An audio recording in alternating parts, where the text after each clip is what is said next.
তো সেতু বা ব্রিজের বাঁক আমরা অনেক সময় দেখে থাকি ঝুলন্ত ব্রিজ এরকম বাঁকানো থাকে, বা নর্মালি আমরা যেসব সেতুগুলো দেখি বা ফ্লাইওভারগুলো থেকে এগুলো হচ্ছে ঊর্ধ্বমুখী বাঁকানো থাকে, আর একটা নিম্নমুখী বাঁকানো থাকে। সো দুই ধরনের সিনারিওতে আমরা দেখব যে কেন্দ্রমুখী বলের যোগানদাতা কিভাবে এখানে আসে। তো দেখো ঊর্ধ্বমুখী সেতুর ক্ষেত্রে আমরা দেখব। তো ঊর্ধ্বমুখী সেতুর ক্ষেত্রে হয় কি, যে যেমন ধরো এরকম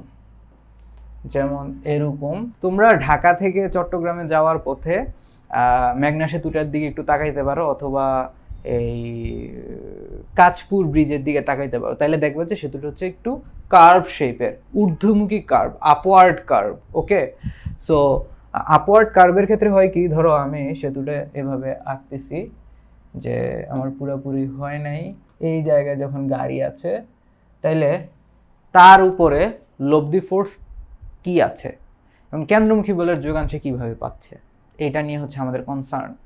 আমরা অন্য কিছু নিয়ে এখানে কনসার্ন দেখাচ্ছি না। তাহলে তার কেন্দ্রমুখী বলের ডিরেকশন হচ্ছে এই দিকে, এফসি, তার মানে লব্ধি বল এদিকে, একদম সোজা হিসাব, ফাইন। তাহলে এবার দেখো, এই বরাবর অবিলম্বিক প্রতিক্রিয়া, এরপরে এই বরাবর নিচের দিকে এমজি, শেষ। তাহলে তার লব্ধি বল এফ নেট কি আসবে, এফ নেট হচ্ছে MG minus R equal to কেন্দ্রমুখী বল। তাহলে আমরা লিখতে পারি এখানে M V square over R, এই পয়েন্টে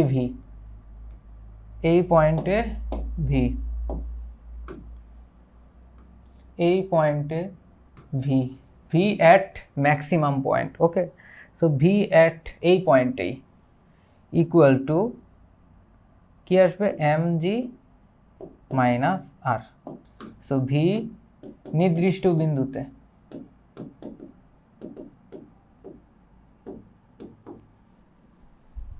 বিন্দুতে, ঠিক আছে। এইখান থেকে আমরা আর এর ভ্যালু বের করে ফেলতে পারবো, এমনকি ওই বিন্দুতে ব্যাক বের করতে পারবো, তলের প্রতিক্রিয়া বের করতে পারবো, কেন্দ্রমুখী বল বের করতে পারবো।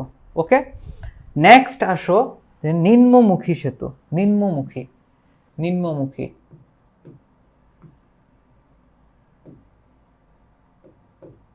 এটার একটা উদাহরণ হচ্ছে ঝুলন্ত সেতু, ঝুলন্ত ব্রিজ।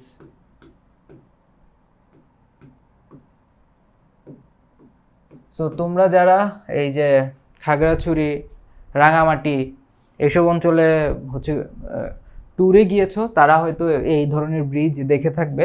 সো জেনারেলি ব্রিজ হচ্ছে অনেকটা এরকম থাকে। আমি জাস্ট একটা আনুপাতিক ব্রিজ দেখানোর ট্রাই করলাম। তাইলে এরা মূলত এরকমভাবে ব্রিজ আকারে থাকে। সো মূলত ব্রিজ হচ্ছে এটা, নিচেরটা সবুজটা। তাহলে ধরো এখানে একটা কিছু আছে, এই জায়গায় একটা কিছু আছে, তাহলে তার উপরে বল কি থাকবে? তার উপরে বল হচ্ছে ঊর্ধ্বমুখী আর নিম্নমুখী এমজি, আর লব্ধি বল থাকবে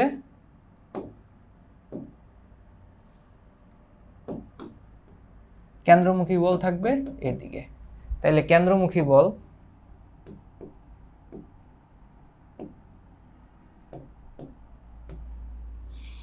এফসি ইজ ইকুয়াল টু কি, আর মাইনাস এমজি। তাহলে আমরা লিখতে পারি M V square over R is equal to R minus MG. ঠিক আছে, এই হইল ওভারঅল আমাদের ধারণা। ঠিক আছে, সো আশা করি এই জিনিসটা তোমাদের কাছে একদমই ক্লিয়ার, যে সেতুর ক্ষেত্রে মানে সেতুর ক্ষেত্রে, ঊর্ধ্বমুখী সেতু বা নিম্নমুখী সেতুর ক্ষেত্রে কিভাবে আমরা কেন্দ্রমুখী বল বের করব, কেন্দ্রমুখী বল বের করব, অবিলম্বিক প্রতিক্রিয়া বের করব, ভেলোসিটি বের করব, এমনকি বলের প্রকৃতি কিভাবে চেঞ্জ হয় সেই জিনিসটাও বুঝতে পারবো। সো আমরা নেক্সট আরেকটা টপিক নিয়ে আলোচনা করব।